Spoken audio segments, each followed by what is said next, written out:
A relação entre o observador e os fenômenos quânticos é um tema que levanta muita polêmica e confusão no campo da mecânica quântica. E esse tema ele é abordado pelos físicos assim, de várias formas, né? Você tem, por exemplo, estudos de um experimento famoso de pensamento chamado experimento do amigo de Wigner, né? Que está relacionado a esse tema. Também existem abordagens que estão associadas ao colapso da função de onda, né? E que envolvem também essa ideia da relação do fenômeno com o observador, né? Eu vou falar, a gente vai gravar aqui uma série de vídeos, né? A gente vai deixar numa playlist, o link para a playlist vai estar aqui na descrição, e nessa série a gente vai falar sobre a relação desse tema com a relação entre o observador e o fenômeno quântico, né? Usando o experimento de fenda dupla. Nesse caso, né, assim, no caso do experimento de fenda dupla, né, e a relação do observador com o fenômeno, eu já vou deixar claro aqui que o observador é um termo que a gente usa que pode criar uma certa confusão, né? As pessoas podem achar que o observador é um ser consciente, então seria necessário um ser consciente para que esses eventos, esses efeitos que eu vou comentar aconteçam, mas na verdade não é assim, tá? Essa não é uma interpretação correta. Você não precisa de nenhum ser consciente, né? O termo observador aqui se refere a um mecanismo capaz de fazer uma medida, tá? Então não precisa de um observador consciente. Então, nesse vídeo, que vai ser o primeiro, eu vou falar sobre essa relação, né, entre aparatos de medida e o experimento de fenda dupla, né, as primeiras discussões sobre esses experimentos. Tá? As primeiras discussões aconteceram no final da década de 20, né, principalmente em umas conferências conhecidas como conferências de Solvay. Aí essas discussões eram discussões principalmente entre Einstein e o Bohr.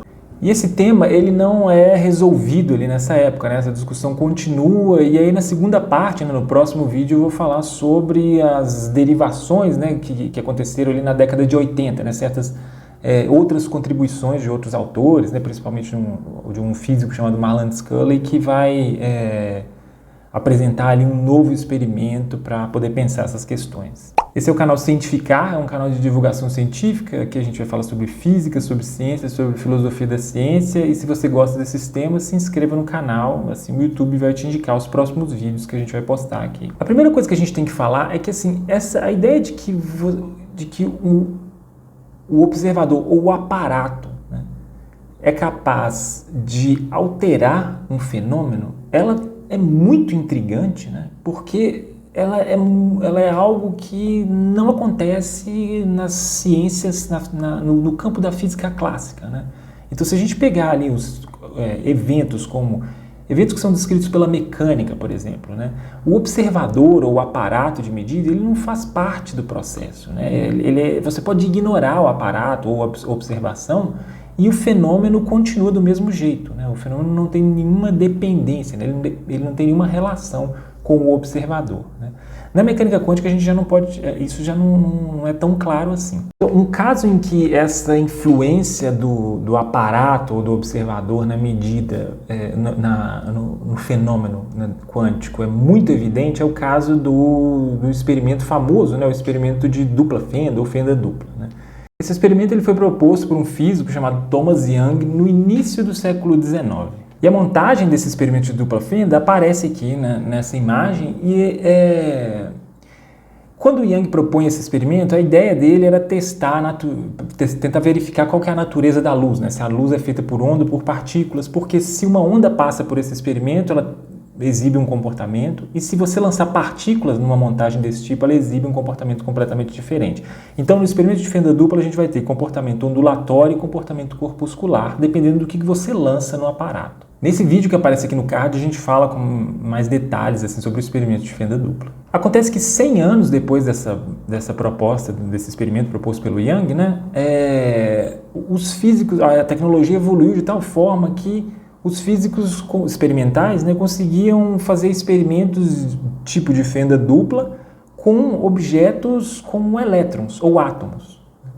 Então, a mesma estratégia que o Young usou para testar a natureza, né, da luz, para verificar se a luz é uma onda ou se ela é composta por partículas, anos depois os físicos usaram a mesma ideia para testar a natureza de objetos como um átomo, né? Então eles lançavam átomos no aparato de fenda dupla E eles perceberam que os átomos têm um comportamento parecido com o comportamento das ondas. Esse experimento também pode ser feito com elétrons e o mesmo comportamento, né, o comportamento ondulatório, também é percebido com os elétrons.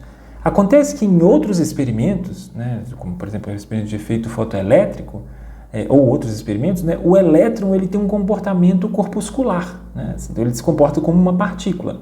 E as primeiras noções, né, que a gente desenvolveu sobre elétrons, sobre átomos, né, a gente considera que esses objetos são partículas. Né, então a gente pensa no elétron como uma carga negativa, ali, uma bolinha de carga negativa. Né. Isso não é uma boa ideia, mas assim, a princípio a nossa imagem de elétrons é essa. Então, quando os físicos fizeram esse experimento com elétrons, lançando elétrons no experimento de fenda dupla e viram um caráter ondulatório do elétrons, isso foi um resultado chocante. Chocante porque esse objeto que tem comportamento corpuscular em algumas situações, em outras situações, como essa do experimento de fenda dupla, ele se comporta como se fosse uma onda.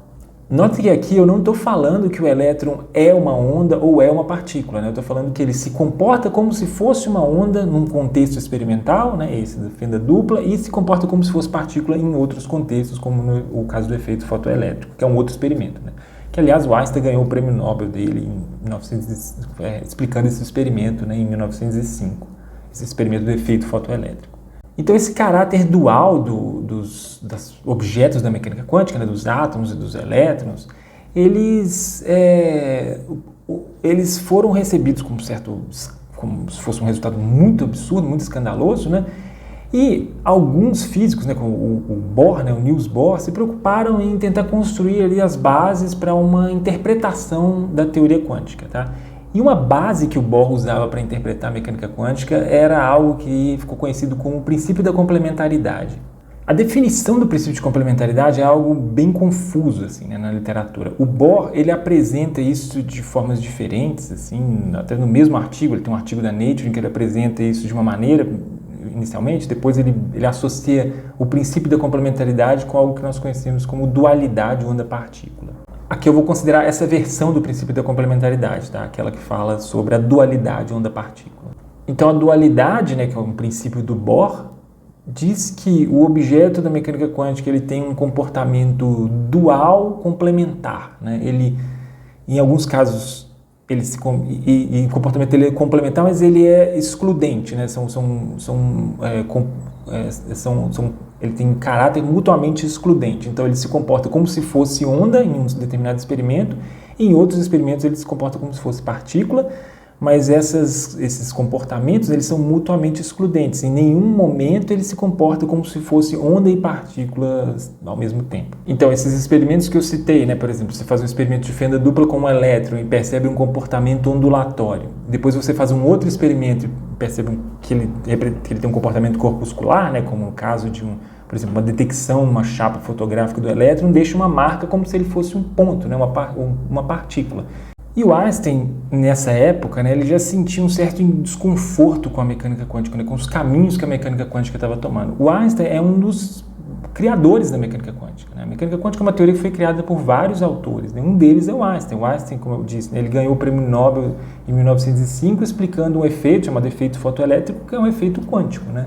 Então ele usou uma ideia do Planck, né, do Max Planck, para explicar um efeito e esse foi um dos primeiros efeitos quânticos explicados assim, de maneira mais organizada. Né? Mas apesar disso, depois o Einstein mostra um certo descontentamento com o desenvolvimento da teoria, e no final da década de 20 ali, ele estava meio que no auge desse espírito de tentar, e estava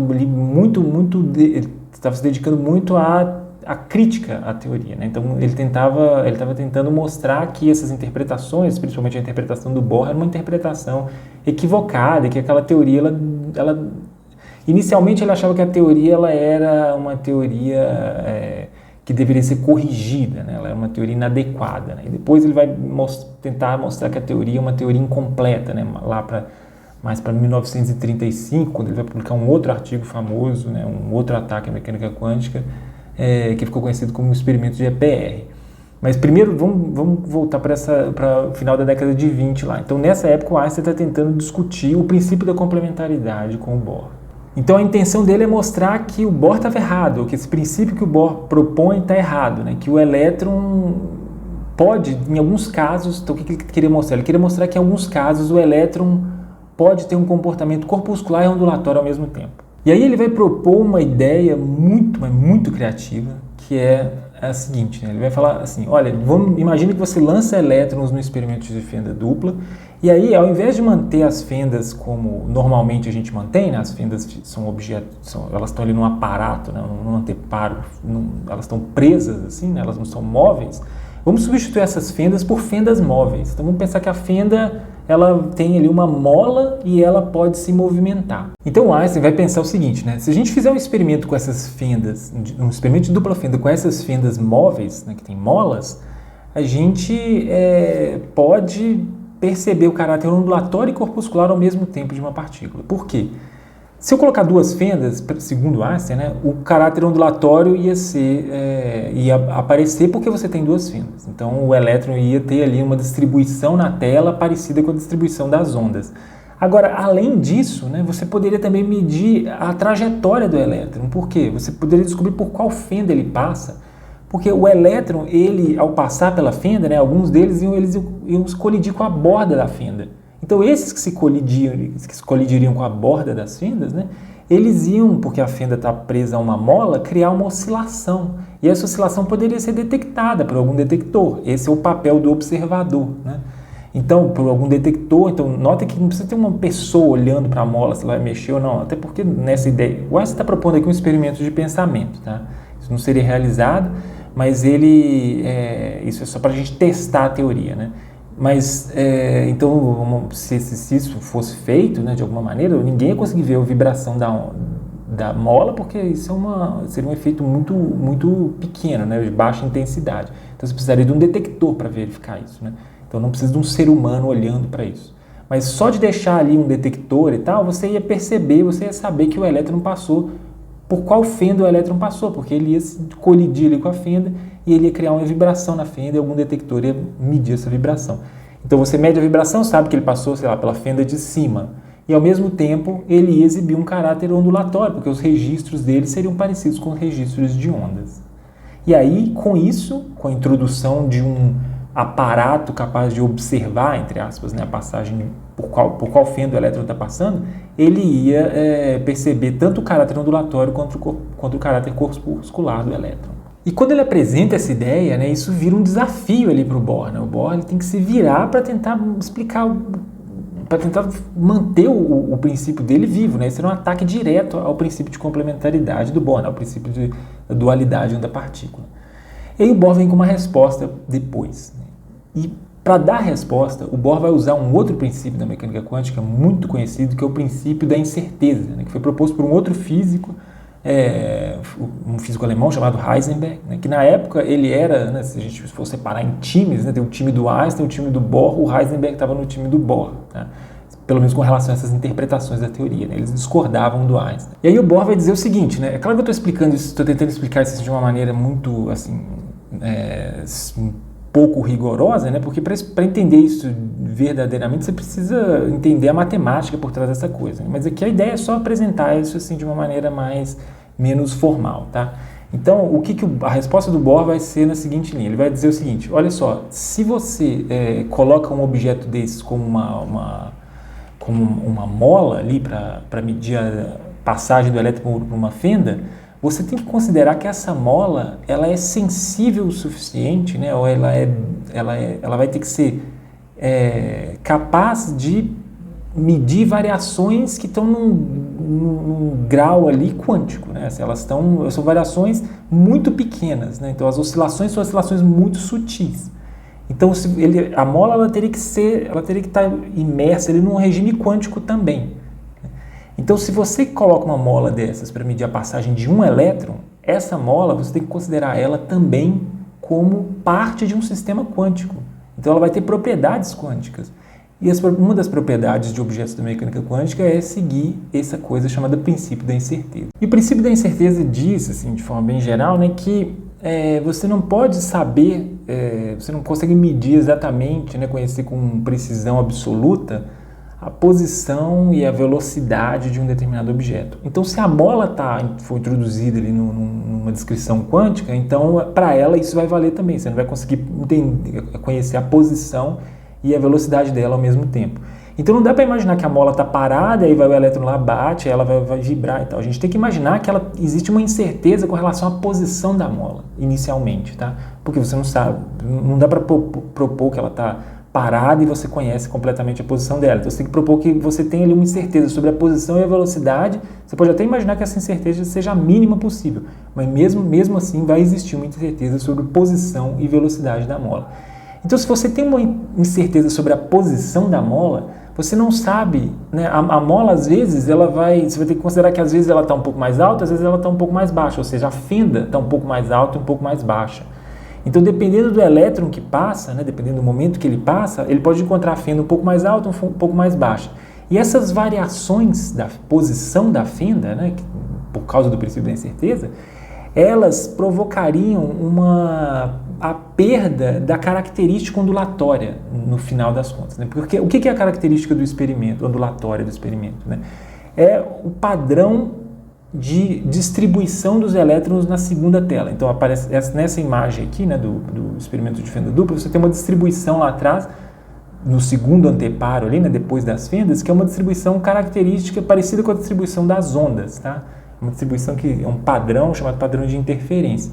Então, essa mola que seria colocada ali na fenda, ela destruiria o padrão de interferência porque cada elétron que passaria no experimento, ele encontraria, entre aspas, né, a fenda numa posição diferente, porque existe uma incerteza ali sobre a posição da fenda. Tá? Essa é uma explicação assim, muito pouco formal para algo que, né, matematicamente pode ser mostrado. E então o Bohr ele usa o princípio da incerteza para justificar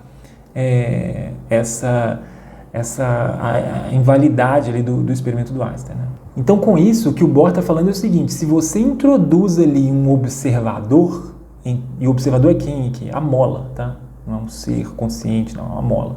Se você introduz ali o observador, né, uma mola na fenda, esse observador que vai detectar por qual caminho o elétron passou, ele vai destruir o padrão de interferência. Então, o observador vai alterar completamente o experimento. O experimento antes era um experimento que tinha um resultado, né, em que os elétrons se comportavam como se fossem ondas. Na hora que você introduz esse observador, de novo, né, que não é um ser, mas é uma mola, na hora que você introduz esse observador, você destrói o padrão de interferência. Agora, o elétron se comporta como se fosse uma partícula. E aí você olha para isso e fala, mas como? Né? Como assim? O objeto não tem uma natureza que é independente do aparato de medida? É isso? Parece que é isso. Então a mecânica quântica tem esse resultado. Né? A gente pode extrair essa interpretação da mecânica quântica. Né? É difícil, para não dizer impossível, atribuir características aos objetos, né? Características assim, como pensar assim, qual é a natureza desse objeto? É difícil falar sobre isso na mecânica quântica. Então a pergunta, né, o elétron é uma onda ou é uma partícula? Ela, se a gente seguir a interpretação mais usual da mecânica quântica, né, ela não tem resposta, tá? Não tem nem sentido. Não dá para pensar no elétron sozinho, você tem que pensar sempre no elétron em algum contexto experimental. E aqui eu apresentei dois contextos experimentais distintos. Um deles é o experimento de fenda dupla sem a mola, sem o detector de caminho, né, sem o observador. Né? Nesse caso, o elétron se comporta como se fosse uma onda. E quando você acrescenta o observador, você tem um segundo contexto experimental. Né? Agora o aparato é diferente. Agora as suas fendas elas não são fixas, elas são móveis. Né? Elas têm uma mola ali. Então, nesse outro contexto experimental, considerando todo o aparato, nota que o Bohr, para responder esse desafio do Einstein, ele introduz o aparato na descrição. Né? Ele fala, o aparato vai ter que estar submetido também ao princípio de incerteza. Então agora, nesse segundo contexto experimental, o elétron se comporta como se fosse uma partícula.